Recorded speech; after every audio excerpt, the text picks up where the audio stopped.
Бөйрөктү иштен чыгаруучу 10 фактор. Кийинки кезде өлкөбүздө бөйрөгү ооругандар, ал тургай бөйрөгү иштен чыгып, аны алмаштырууга, алы жетпесе гемодиализ аппаратына көз каранды болгондордун саны өсүүдө. Буга себепкер эмнелер? Окумуштуулар бул жаатта негизги 10 факторду көрсөтүшөт. Аларды билип бөйрөгүңүздө мүмкүн болушунча эрте сактоого тырышыңыз. Этте, сүт айранды көп ичип жеш. Күндөлүк менюга белоктуу азыктарды алып айтсак, этте, жумуртканы, сүт айранды көп колдонууда бөйрөктүн иштеши начарлайт. Тамакты түрүлөп, жашылча жемишти кошуп жеш керек.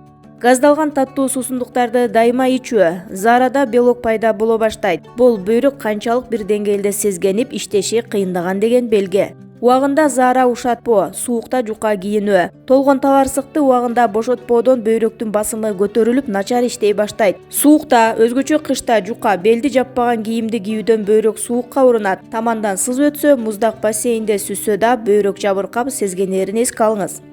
Ачуу, ышталган азыктар жана туз. Туздалган ышталган азыктарды көп жегенден жана тамакка туз, калемпир, мушту ашыкча салып ичкенден бөйрөккө күч келип, акырындап иштен чыгат. Химиялык жер семирткечтер колдонулуп өстүрүлгөн жана гени өзгөртүлгөн жашылча жемиштерди жегенден да бөйрөктө оору жараларын унутпаңыз. Сууну аз ичүү жана кир сууну ичүү. Сууну аз ичсе бөйрөктүн иштөөсү бузулат. Күн ысыкта бир күндө 2-3 литрге жакын суу ичүү керек. Кир сууну ичкенде суу менен кошо организмге бактерия, вирус, уулуу заттар жана башкалар кириши мүмкүн. Аталгандар бөйрөктү сезгентет. В6 витамининин жетишсиздиги. Аталган витаминдин организмде жетишсиздиги бөйрөктө таштын пайда болуу коркунучун жаратат. В витамини авокадо, жүгөрү, гречка, сабиз жана малдын ичеттеринде бар. Аз кыймыл, кечке компьютердин же сыналгынын маңдайында отуруу, спорт менен машыкпоо же үйдө жумуш жасабагандан, кыскасы кыймылдын жоктугунан бөйрөктө таш жаралуусу мүмкүн.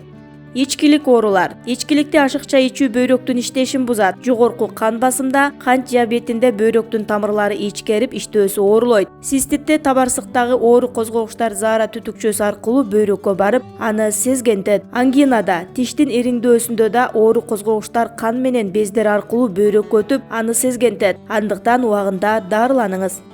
Магнийдин жетишсиздиги. Бул химиялык элементтин жетишсиздиги бөйрөктө ташты пайда кылат. Магний кешүү, соя, бадам, күрүч, сулуу, шпинат жана какаонун курамында камтылган. Баңгизаттар жана дарылар. Дары-дармекти өзгөчө ооруну басаңдатуучу каражаттарды өз алдынча ичүү, баңгизатты колдонуу бөйрөктүн иштешин начарлатат. Бөйрөктүн милдети. Адамдагы эки бөйрөк артериалдык басымды жана организмдеги суу-туз алмашууну жөнгө салат. Эритроситтердин жана сөөк тыкандарынын жаралышына салым кошот. Кандын курамынан заараны жана башка азоттуу шлактарды бөлүп чыгарып турат. Бөйрөк оорусунун симптомдору алгачкы учурларда билинбейт. Ош областтык аралык бириккен клиникалык ооруканасынын нефрология бөлүмүнүн башчысы. Бул тармакта 37 жылдык тажрыйбасы бар Адис Гүлжан Баймырзаеванын маегин сунуштайбыз. Бөйрөк оорусунун симптомдору алгачкы учурларда билинбейт. Жыл өткөн сайын бөйрөк оорулардын саны көбөйүүдө. Мунун себеби адамдардын өз ден соолугуна кайдыгер мамиле жасагандыгынан улам десек болот. Негизинен ар бир адам жылына 2 ирет медициналык кароодон өтүп турушу шарт. Тилекке каршы, акыркы кездерде андай болбой жатат. Ошол кароодон өткөндө оорунун алгачкы белгилери байкалса, дароо дарыланып, бейтап какыс айыгып кетчү. Азыр адамдар качан гана оору өтүшүп кетип, төшөктө жатып калганда гана ооруканага келишүүдө. Бөйрөк оорусунун жаман жери, оорунун белгилери жаңы башталган учурда дароо билинбейт. Адамдар медициналык кароодон жыл сайын өтүп турса, алгачкы белгилери пайда болор замат дарыланмак. Дарылоо оңой болуп, өтүшүп кетүүнүн алдын алмакпыз.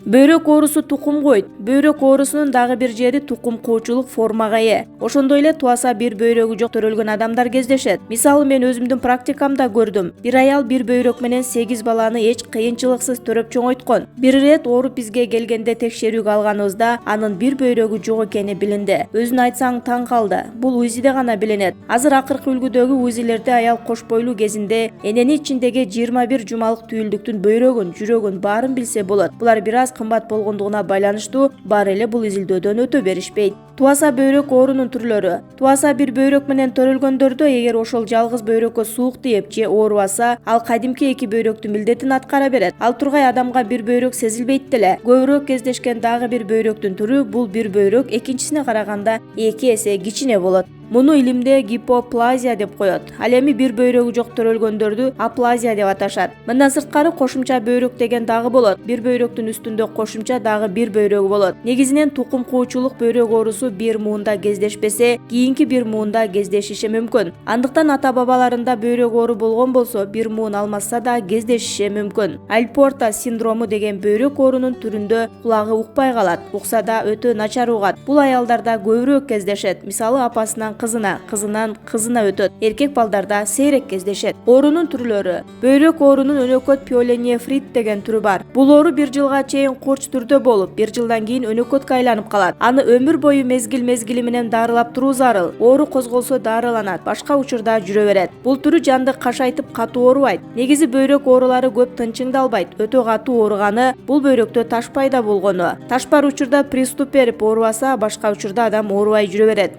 Пиелонефрит түрү аялдарда көп кездешет. Аялдар жыныстык жактан ооруганда бөйрөккө таасир берет. Ошондуктан бул түрү аялдарда көп кездешет. Гломерулонофрит деген түрү менен көбүнчө эркектер жабыркайт. Бул оору 40 жашка чейинки эркектерде көп кездешет. Курч кармаса 3 айга чейин айтылат. 3 айдан кийин оорулу жакшы болуп кетсе, 1 жылдын ичинде оору кайталанбаса, зарада өзгөрүү жок болсо, биз аны каттоодон алып салабыз. Эгер 3 айдан кийин оору кайталай берсе, өнөкөт ооруга айланат, аны өмүр бою дарылап турууга туура келет. Өнөкөткө айланып калган бөйрөк оорулуу адам түн ичинде сөзсүз заара кылат. Негизи ден соолугу чың адам түнү заара кылбашы керек. Эгер адам түн ичинде заара кылууга чыга турган болсо, бөйрөк оорусуна анализ тапшырып, алдын алып текшертип койсо, ашыктык кылбайт.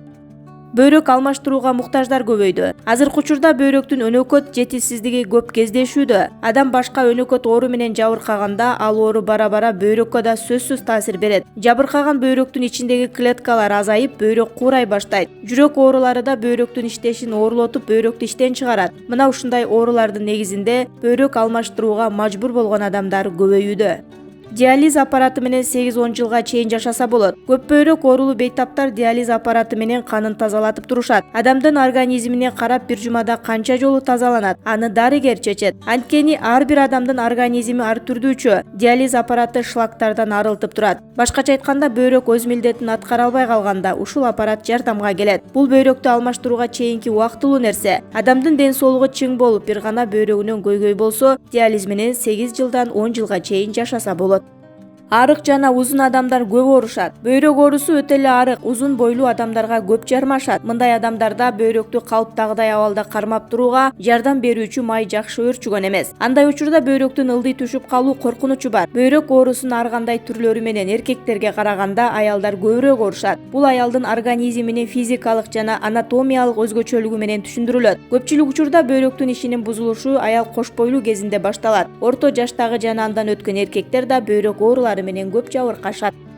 Бөйрөктүү шартында эң оңой дарылоо. Дарбыз мыкты антибиотик. Бөйрөк оорусу үчүн кадимки эле жайында бышкан дарбыз эң жакшы антибиотик экенин урологдор байма-бай айтышат. Жайкысын дарбызды көп жеп, бөйрөктү гана эмес, организмди да тазалоого болот. Дарбыздын жардамы менен бөйрөктөгү кум, майда таштар оңой эле түшөт. Андан сырткары, ит мурундун кайнатмасын ичсеңиз да бөйрөккө жакшы жардам берет. Жашылча ширелеринен алма менен ашкабактын ширесинен өтөрү жок.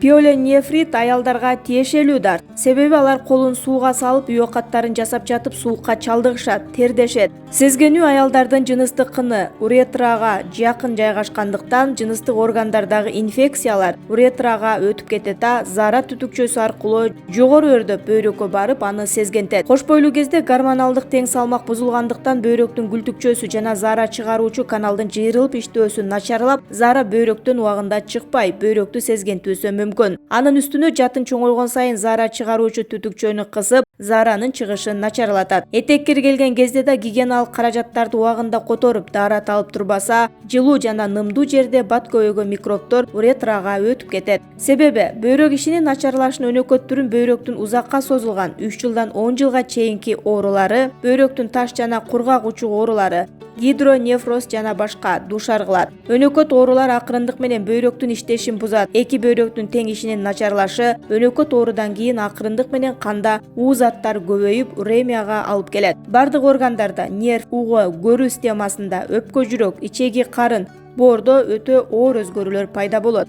Ооруну басуучу дарылар бөйрөктүн ишинин начарлашына алып келет. Кайсы жерибиз оорубасын оору басуучу дарыларды ичебиз. Ал дарылар ооруну убактылуу басканы менен бөйрөк, боор сыяктуу органдарды жабырлантаарын көптөр биле беришпейт. Ооруну басаңдатуучу дарылар бөйрөккө бычак болот. Этти көп жегендер бөйрөк оорусуна кабылышат. Курамында белокко бай азыктар да бөйрөк ооруларынын келип чыгышына шарт түзөт. Мисалы бизде эт көп желет. Организмде белоктун баарын этти көп пайдалануу бөйрөктүн ишин 2 эсе көбөйтөт.